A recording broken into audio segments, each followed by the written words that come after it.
말씀의 제목은 행복한 가정입니다. 교회 달력을 보면 우리 어린이 주일이고 다음 주일은 어버이 주일입니다. 15일 날은 스승의 날이니까 세 번째 주는 스승의 주일이고, 그래서 해마다 마지막 주는 불신자 초청 이런 장치를 했던 것이 우리 교회 전통이라 그렇게 말할 수도 있습니다. 5월달은 가정의 달인데 목사로서 5월달 가정의 설교가 참 궁색합니다. 평소에도 잘 못하지만 이 가정에 관한 이야기는 성도 여러분들이 나보다 더 잘 아는 일이기 때문에 설교가 좀 그렇죠. 그래서 못하는 좀 은혜가 안 되더라도 좀 참고 은혜를 받는 그런 시간이 됐으면 좋겠습니다. 교회보다 먼저 생긴 것이 가정이죠. 하나님은 제일 먼저 만든 것이 가정이십니다. 그 다음 교회를 만들었고, 그 다음 국가를 만들었습니다.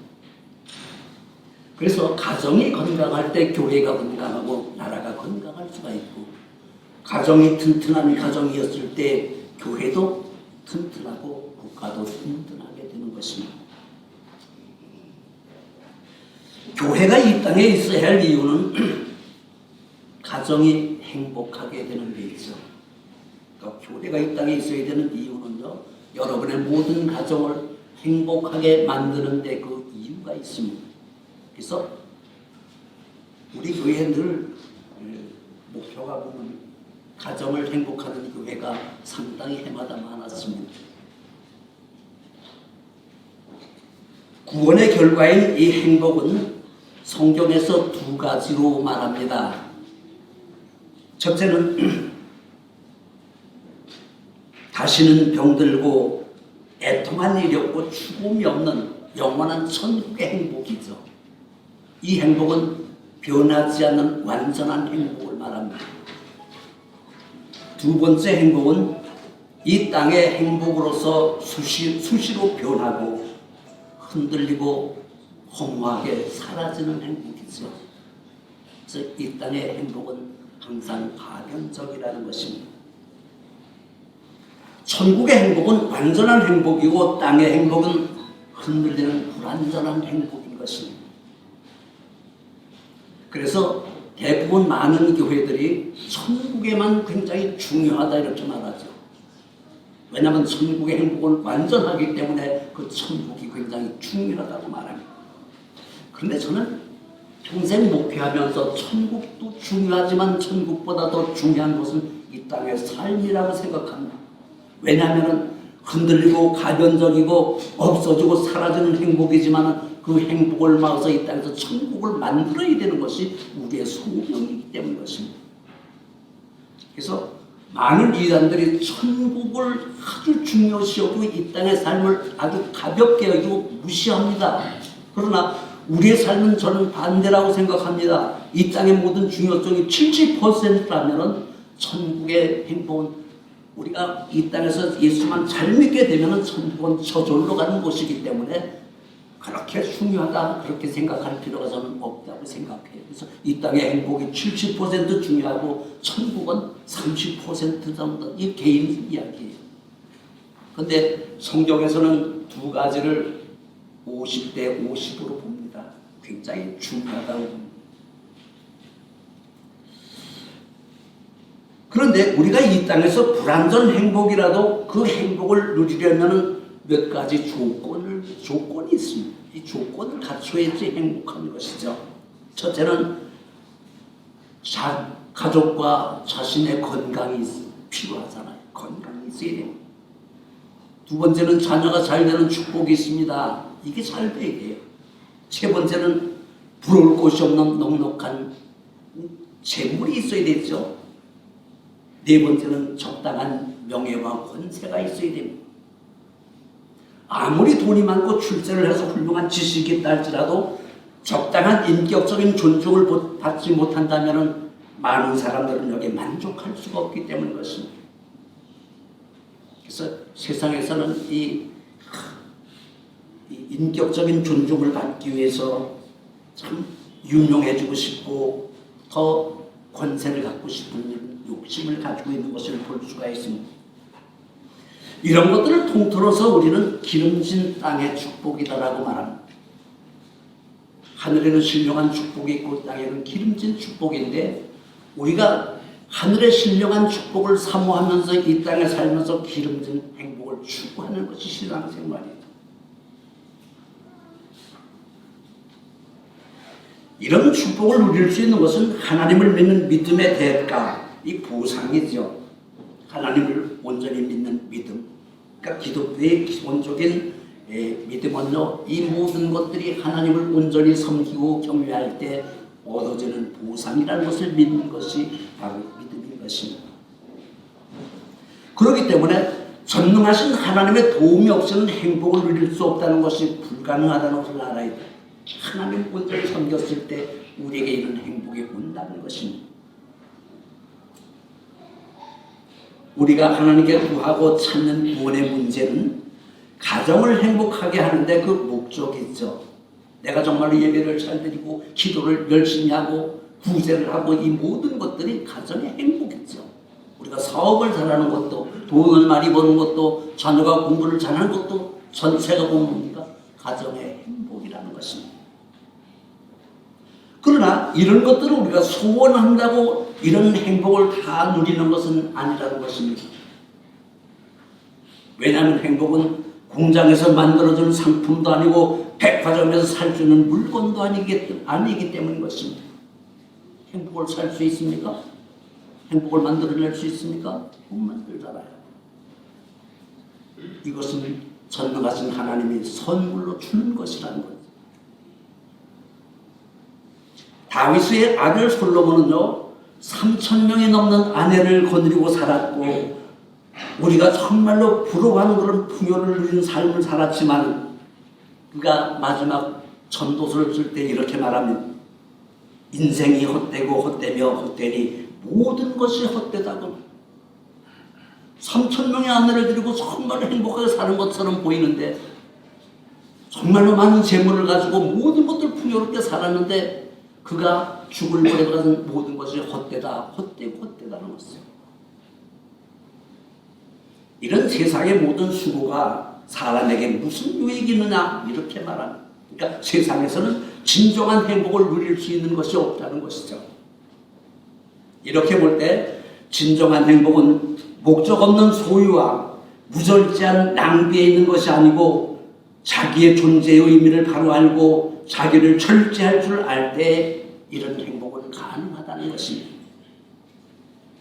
인생의 의미가 무엇인지도 모르면서 많은 재물과 명예가 그런 것만 쌓는다고 해서 우리에게 행복이 주어지는 것은 아니라는 것입니다.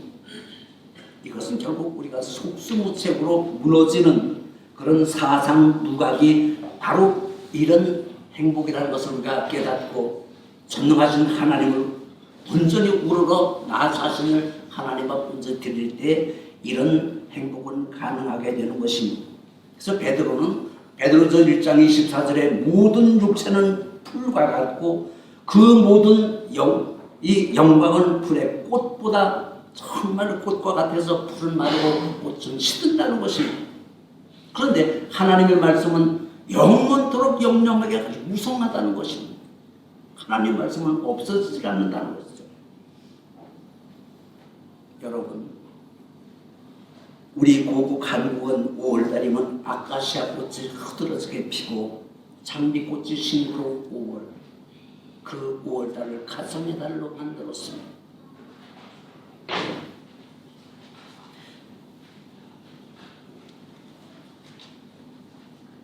이 가정의 달을 우리가 맞이하면서 우리의 가족의 건강과 행복을 누리기를 원하는 마음으로 오늘은 우리가 어떻게 정말로 행복한 가정을 만들 수가 있을까? 여기도 세 가지로 은혜를 나누도록 하겠습니다. 첫째, 자녀가 있고 자녀가 건강하게 잘 자랄 때 행복이 있습니다.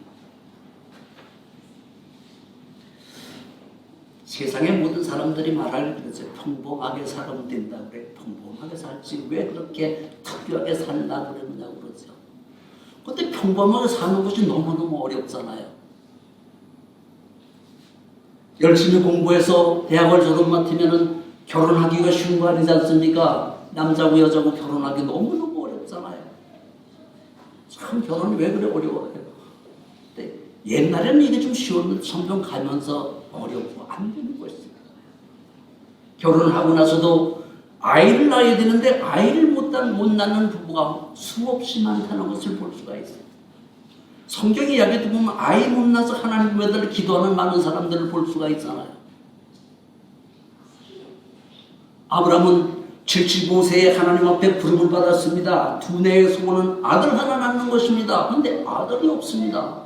하나님 아들 달라고 열심히 기도를 했는데 하나님은 준다 그랬잖아요. 너희 자손이 하늘의 별처럼 많을 것이다. 이렇게 약속은 하셨는데 실제로 주지 않는 것입니다. 언제 받았습니까? 25년 후에 아브라함 100세가 됐을 때 아이를 받았습니다. 참 아이가 없었을 때 아브라함이 얼마나 쓸쓸하고 고독하게 살았어요.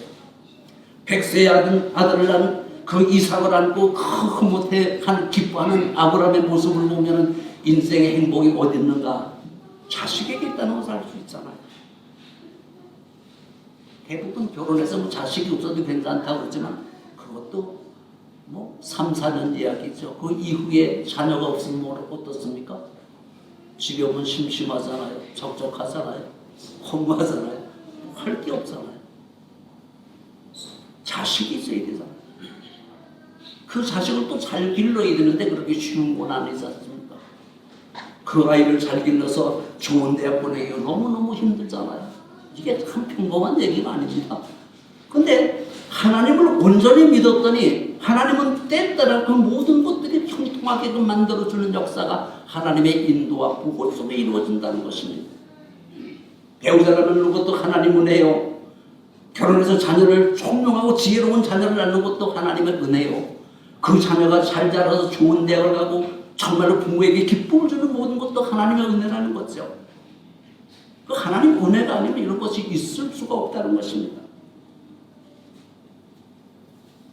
아까 우리 주일학교 학생 중에 너무 이뻐가지고 너 이름이 뭐냐 그랬더니 이름이 카인이래. 카인. 참 색다른 이름이잖아요. 우리 이상원 집사님 딸이 카인이. 이쁜 딸 낳는 분 얼마나 마음이 좋겠어요. 또 그 동생은 카연 이름이 좀 색다르잖아요. 이 가짜를 대고 우리 한국 이름 쓰질 않는데 그래서 내가 특이해서 오늘 내가 아까 물어봤어요. 정말로 아이가 잘 됐을 때 우리는 점점 행복을 느끼고 나이가 정말로 늙어서는 자식밖에 없잖아요. 우리 집사람들 보면 나이가 점점 늙고 우리가 친구도 없어지고 오직 딸이 친구더라고요. 맨날 딸하고 통화하고 딸이 친구. 남자는 뭡니까? 점점 고독하고 외로운 게 남자잖아요. 자녀를 잘 길렀을 때는 그 애들이 기쁨을 주지만 그들이 다 자랐을 때 정말로 그 아이들과 상통하기가 좀 쉬운 문제는 아니더라고요. 근데 여자는 가능해요. 근데 남자는 그것이 잘 안 되는 경우가 있습니다.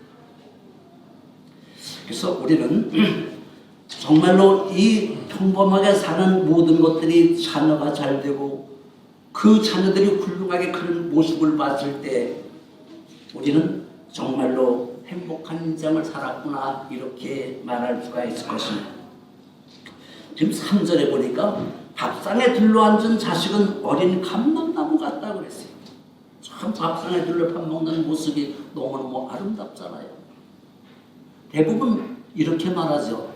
세상에서 제일 기쁠 때가 언제냐고 모르니까 사랑하는 자식 입에 밥 먹을 때, 밥 먹게 해줄 때가 가장 행복하고 기쁘다는 말을 말해요.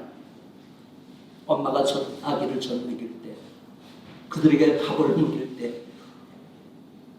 그러니까 굶기지 않고 행복하게 먹을 수 있는 그런 풍족한 양식이 있을 때 우리는 그 자식을 잘 기를 수가 있고 자녀가 잘 되는 축복을 우리가 기다릴 수가 있는 것입니다.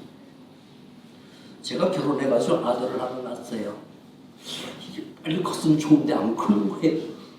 그래서 이 농에다가 자를 딱 만들어 놓고 매일 갖다 대보는 거예요. 오늘 얼마나 컸나. 맨날 그 날이잖아요. 한 달이 가도 그대로고 3개월이 가도 그대로고 참 언제 크나 이게 답답한 게 있었죠. 그때의 마음속은 뭡니까? 부모님. 자식이 잘 돼가지고 자식이 정말 잘 커서 훌륭하게 됐으면 얼마나 좋을까. 그게 부모의 행복이었던 것입니다. 어린 감람나무는 활력이 넘치는 건강하고 아주 유쾌하고 희망이 치솟는 삶의 이 성경을 말하잖아요. 어린 감나무가 장성해서 정말로 꽃을 피고 많은 열매를 맺었을 때 정말 우리가 기대가 되지 않습니까?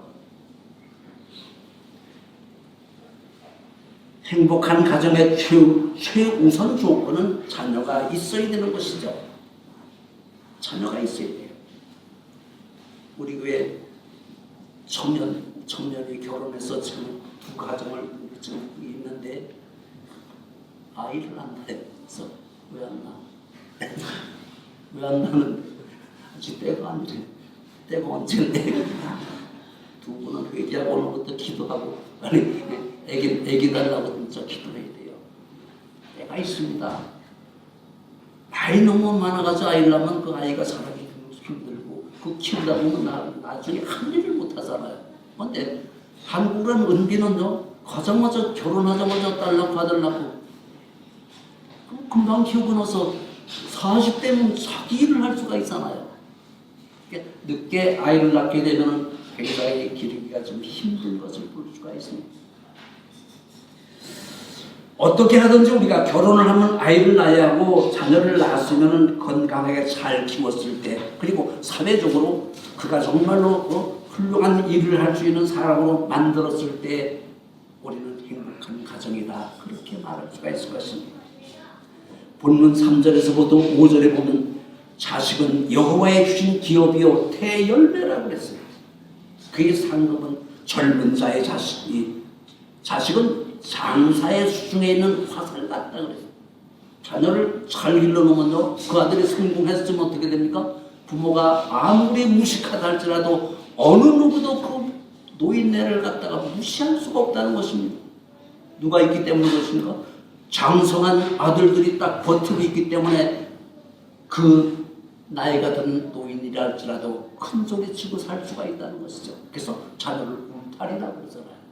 장사가 쏘는 수술 그 화살통에 가득한 사람은 겁이 없다는 것이죠. 마찬가지로 자녀가 장성한 자녀가 있는 부모는 언제 어디든지 누구에도 주눅들지 않고 떳떳하게 살아갈 수가 있기 때문에 그 부모는 행복할 수가 있다는 것이죠. 자녀는 가정의 싹이죠. 자라서 꽃을 피우는 희망입니다. 이런 자녀야말로 모든 사람들의 마음을 녹여줄 만한 아름다운 선물이요 하나님께서 주는 보물 중에 보물이라는 것입니다.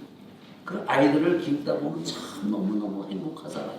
그래서 우리 부모님들은요 자식이 잘 돼가지고 나를 복령하라 이럴 것이 아니라 그 자녀들은 어려서 재롱하면서 그만큼 행복한 거 다 보상해 줬습니다. 더 바랄 것도 없어요. 그렇잖아요. 유치원 가서 재롱 부리죠. 학교 가서 공부하면서 얼마나 기쁨을 줬습니까? 얼마나 행복했습니까? 이걸로 만족해야 돼요. 더 받을 생각 절대로 하지 말아야 됩니다.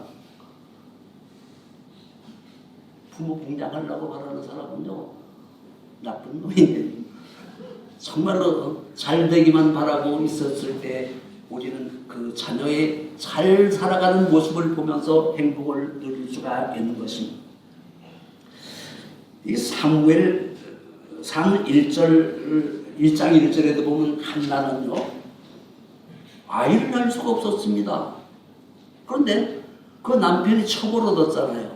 첩을 얻었으니까 첩은 아이를 낳아가지고 이렇게 해가지고 자라고 있습니다. 그런데 또 아이를 또 가졌습니다. 근데 이 첩이 아이를 데리고 큰 부인 한나를 약을 올립니다. 참, 이 여자들 중에 최고의 이 참 약 올리는 것은 그런 거잖아요. 그 전에 어떤 분이 그러더라고요. 첩생이가 배를 이렇게 부르는 걸 보면 발질을 탁 차고 싶은 마음이 있다는 거예요. 그게 이제 본부인의 심정이 그렇다는 거죠. 한나가 너무 억울하고 분통이 터져가지고 어디로 갑니까? 기도원에 가서 금식하면 하나님 기도하잖아요. 하나님 나의 기도가 들어달라고 막 기도합니다. 기도를 얼마나 했더니 그 기도원장 되는 엘리가 그러잖아요. 야, 너 술 끊으라. 나 술 안 먹었으니까. 그러니까 기도를 너무 열심히 하고 있으니까 그 엘리 제사장이 들을 때 제가 좀 술 먹고 주종한다고 생각했습니다. 그렇도록 열심히 기도했을 때 하나님은 사무엘에는 아들을 주잖아요. 이 한나는 그 아들을 주신 하나님께 너무너무 감사해서 그 아들을 갖다 하나님을 바치잖아요. 하나님 어떻게 했습니까? 아들 셋도 주고 이쁜 딸 둘을 더 줬습니다. 한나가 그 자녀들을 기르면서 얼마나 행복했습니까? 만약에 그가 한 자녀를 못 낳았으면 어떻게 했을까요?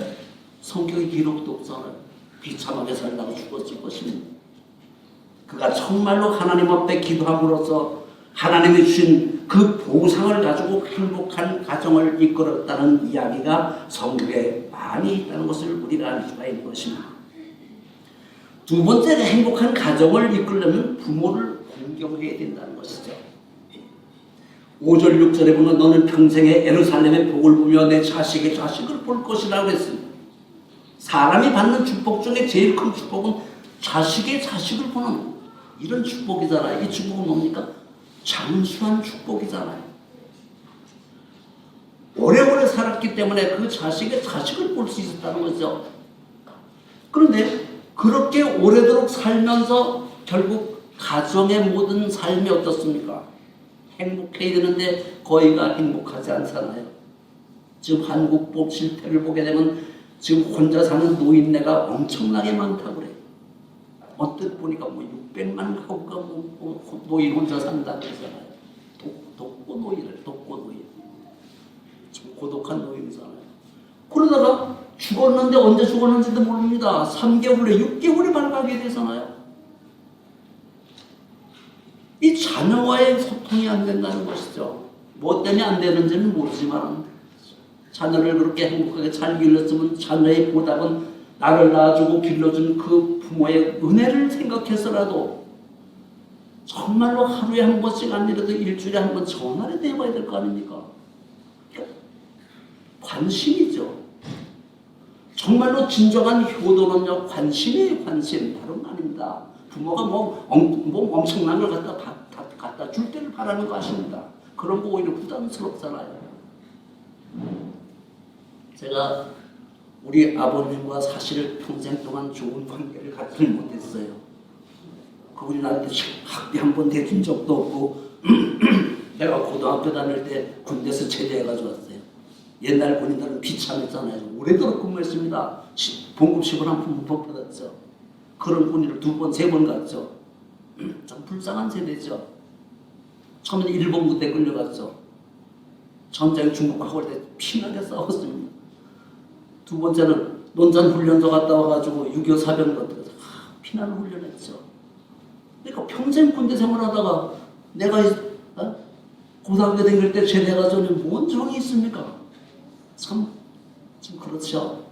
그런데 그분이 나를 못마땅하게 생각하는 것이 내가 그분을 못마땅하게 생각하는 그분도 그렇죠. 사이가 결국 좋은 관계가 될 수가 없었습니다. 그런데 제가 새벽기도 끝나면은 아버지가 계시는 아버지 어머니가 사시는 그 집에 꼭 들려서 어떻게 사나 한번 둘러보고 손톱이 기르면 손톱 깎여가지고 손톱을 깎고 드리고 때로는 그분이 먹고 싶어하는 거 그저 1,000원, 500원짜리 그 사다가 탁 갖다 대접해주고 안 계시면은 문에다 걸어놓고 편지 하나 딱 써놓고 이런 관심을 가지고 살으니까요. 그렇게 정말로 막막했던 사이가 점점 좋아지고 정말로 이렇게 거의가 행복에 가까운 그런 삶을 살아갈 수 있게끔 만들어주는 것이 지금 생각하니까 효도는 작은 관심이었다는 것. 그분이 어느 한 날 전화가 왔어요. 병원에 입원했다는 거예요. 다른 사람이 있는데 전화가 왔어요. 11시쯤 병원에 입원했다고 해서 쫓아갔더니요. 그날 밤 11시, 11시 30분에 소천하고 마셨어요. 평생 나를 가슴 아프게 했던 분이 가실 때 너무 그렇게 가니까요. 지금까지도 죽을 가끔 생각하면 내가 그분한테 너무너무 못해준 것만 생각이 나는 거예요. 그분한테 내가 이걸 좀 더 해줬어야 되는데, 살아 계실 때 그걸 했어야 되는데, 돌아가시고 나서 후회하고는 가슴만 차는 일이잖아요. 여러분, 정말로 5월 한 달은요, 1년 내내 가지고 5월 한 달에도 가끔 전화해 주시고 조그만 관심을 가지고 정말로 사랑하는 그런 마음만 있다면 우리는 정말로 행복한 가정을 만들 수가 있습니다. 가신 뒤에 후회하고 내가 그때 그럴 걸 이러지 말고 계실 때 살아나는 거죠. 어떤 분이 그러더라고요. 이혼한 부인을 생각하면 맨날 섭섭하고 억울한 생각이 치우르는데 상처한 부인을 생각하면 내가 맨날 이것 못해주고 저건 못해준 것만 여기 쌓였다는 거예요. 여러분의 부모님도 돌아가시고 나면요, 여러분이 못해준 것만 속에 남습니다.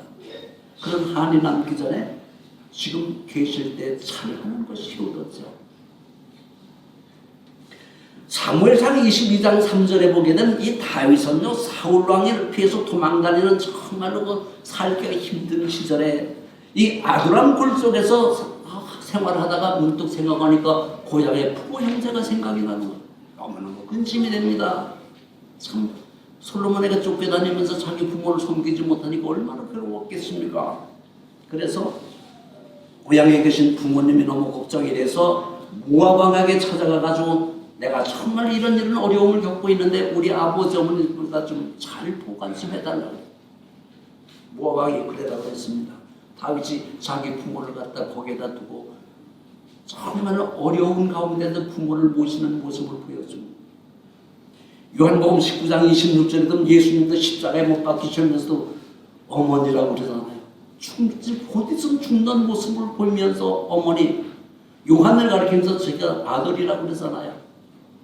제자 요한 보고도 자기를 낳아준 마리아가 너희 어머니라고 소개를 합니다. 그러니까 자기가 못한 모든 부모 공양을 그 사랑하는 제자에게 맡기면서 가는 모습을 우리에게 보여주는 것은 정말로 기독교의 이 신앙은요, 부모를 공경하고 부모를 정말로 잘 섬기는 데 있다는 것입니다. 세상 사람들은 부모가 죽은 뒤에 제사를 거창하게 잘 지내지만 우리 기독교는요, 제사를 잘 지내서 부모를 공경하는 거 아니라 그 부모가 살아계실 때 살아가는 거예요. 이게 우리 기독교의 정말로 진리라는 것입니다. 우리가 부모님 살아계실 때 정말로 복양하기를 게으르지 아니하면은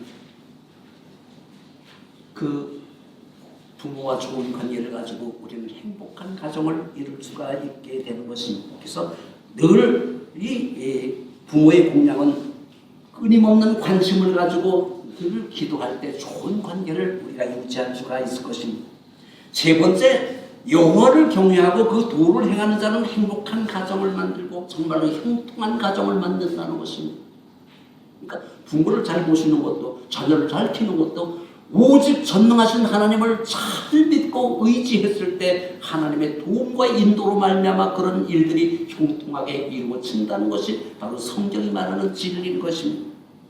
본문 1절에 여호와를 경외하며 그 십자가의 도를 걷는 자마다 모든 것이 최고의 축복이 있다고 말합니다. 하나님을 믿고 하나님을 두려워하고 하나님을 공경하는 사람은 하나님의 인도와 보호를 받기 때문에 언제 어디서나 무엇을 하든지 그의 자녀가 잘 되고 부모가 잘 되는 그런 역사로 경험할 수가 있게 되는 것입니다. 이것을 우리는 형통하다 이렇게 말합니다. 하나님을 온전히 경외했더니 우리 가정의 형통한 그런 인생을 살아갈 수가 있었다는 것입니다. 전도서 12장 13절에 여호와를 경외하는 것이 지식의 근본이요 여호와를 아는 것이 명철이라고 했습니다. 하나님을 제대로 잘 섬기는 것이 지혜가 있고 명철한 사람이 되는 것이죠. 하나님을 믿고 하나님을 두려워하고 하나님을 공경하는 사람은 하나님의 보호와 인도를 받기 때문에 가는 곳마다 형통하다는 것입니다. 시편 121편 7절에 보면 다윗이 참 하나님이 정말 나를 얼마나 도와주신가를 갖다가 산을 향해 눈을 들어 봤다고 그랬잖아요. 산을 향하여 눈을 살펴보니까 나의 도움이 전능하신 하나님께서 그 복을 주심으로 내가 정말로 행복한 인생을 살 수가 있었는데, 그 하나님을 어떻게 나를 인도하고 보호하는가를 봤더니 졸지도 않냐고 주무시도 않냐고 나를 지키고 계셨다는 것입니다. 그 하나님이 정말로 그 뜨거운 태양의 그늘이 되어 나를 뜨거운 태양에서 보호를 했고, 정말로 밤의 달이 사나운 짐승들에게 흠뻑하지 않고 보호해 줌으로 말미암아 정말로 내 인생을 행복하게 살 수가 있었다는 것을 말하는. 그래서 하나님을 온전히 잘 믿었더니 정말로 하나님의 보호와 하나님의 그 인도로 말미암아 나의 모든 삶이 형통해진다는 것을 그가 말하면서 모든 환난을 면케해 주시는 하나님이라고 말합니다. 우리가 하나님을 믿는 이유가 뭡니까? 앞으로 닥칠 모든 환난을 면하게 해주기 위해서 내가 예수를 믿는다. 그렇게 말은 틀린 말이 없습니다. 하나님을 제대로 믿기만 하면요, 나에게 닥칠 환난을 하나님께서 면하게끔 만들어 준다. 그리고 나의 모든 출입을 지금까지 영원토록 하나님께서 지켜주시는 역사가 있다는 것입니다. 이런 하나님을 온전히 믿었을 때 우리는 하나님 앞에 큰 영광을 얻는 성도의 삶을 살고 우리는 더 행복한 가정을 이룰 수가 있을 것입니다. 이사야 40장 27절에 보면 하나님은 피곤한 자에게 능력을 주시며 무능력한 자에게 힘을 더하시므로 소년이라도 피곤하고 곤비하여 장정이라도 넘어지고 자빠지지만 여호와를 온전히 믿는 성도에게는 하나님께서 항상 새로운 힘을 주시기 때문에 곤비치 않고 걸어가도 피곤치 않는 삶을 산다고 그랬습니다. 내가 하나님을 온전히 믿었더니 하나님은 이 어려운 세상에 정말로 수많은 사람이 코로나로 걸려서 많은 고통과 어려움을 겪는데도 나를 건강하게 만들어주신 하나님께 정말로 감사하지 않을 수가 없잖아요. 그 하나님이 나를 도와주셨기 때문에, 내가 그 하나님을 믿었기 때문에 그분께서 나를 보호해 주셨다는 것입니다. 시편 127편 1절에 보면 여호와께서 집을 세우지 아니하면 세우는 자의 수고가 헛되다고 그랬습니다. 여호와께서 성을 지키지 아니하시면 파수꾼의 경성함이 허사라고 그랬어요. 하나님을 믿지 않으면 내가 땀 흘려 세우는 모든 수고가 헛되고 내가 지키는 수고가 헛되고 일하는 모든 것이 다 헛될 뿐이지만 하나님을 온전히 섬겼을 때 그분의 도움으로 말미암아 가는 곳마다 위에 있고 아래 있지 않고 오질망정 굳지 않는 인생을 살고 자녀들에게 가는 곳마다 정말로 하나님을 위해서 큰일을 감당할 수 있는 능력 있는 사람으로 키워주신다는 약속을 하고 계시는 것입니다. 가정의 달 5월을 다시 한번 가정의 소중함을 깨닫고 여러분의 가정이 이 세상에 가장 아름답고 행복한 가정을 이루고 정말로 하나님의 영광 돌리는 여러분 되시는 예수님의 이름으로 축원합니다. 거룩하시고 존귀하신 우리 아버지 하나님, 5월달은 가정의 달이고 정말로 가정을 주신 하나님께 감사하고 자녀를 잘 기르고 부모를 잘 공양하는 저희가 되게 하시고 날마다 믿고 구했던 모든 소원들이 신속히 이루어지는 역사를 보게 하여 주옵소서. 예수님 이름으로 기도드리옵나이다.